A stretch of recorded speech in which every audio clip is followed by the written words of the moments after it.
4 पदरी उन्नत मार्ग प्रस्तावित आहे। या प्रकल्पासाठी 6,499 कोटी रुपये खर्च अपेक्षित आहे। मुंबई, नागपूर, पुणे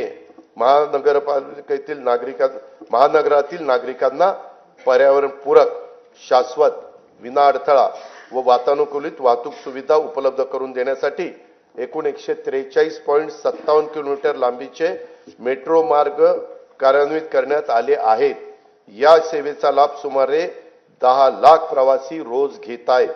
येत्या वर्षात मुंबईत 41.2 किलोमीटर व पुण्यामध्ये 23.2 किलोमीटर असे 64.4 किलोमीटर लांबीचे मेट्रो मार्ग सुरू होणार आहेत।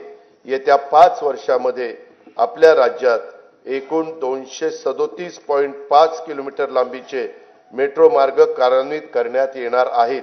नागपूर मेट्रोचा 40 किलोमीटर लांबीचा पहिला टप्पा पूर्ण झाला आहे। आता दुसऱ्या टप्प्यात 6,708 कोटी रुपये किमतीच्या 43.80 किलोमीटर लांबीचे काम प्रगतीपथावर आहे।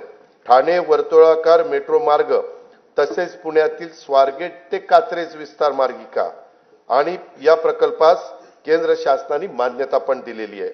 पुणे मेट्रो रेल्वे टप्पा 2 अंतर्गत खडकवासला, स्वारगेट, हडपसर, खराडी आणि नळस्टॉप वारजे माणिकबाग या 2 मार्गिकांच्या 9,897 कोटी रुपये किमतीचा प्रस्ताव केंद्र शासनाच्या मान्यतेकरता पाठविलेला आहे। मुंबईतील छत्रपती शिवाजी महाराज आंतरराष्ट्रीय विमानतळ ते नवी मुंबई आंतरराष्ट्रीय विमानतळ या मेट्रो मार्गाचे काम लवकरच हाती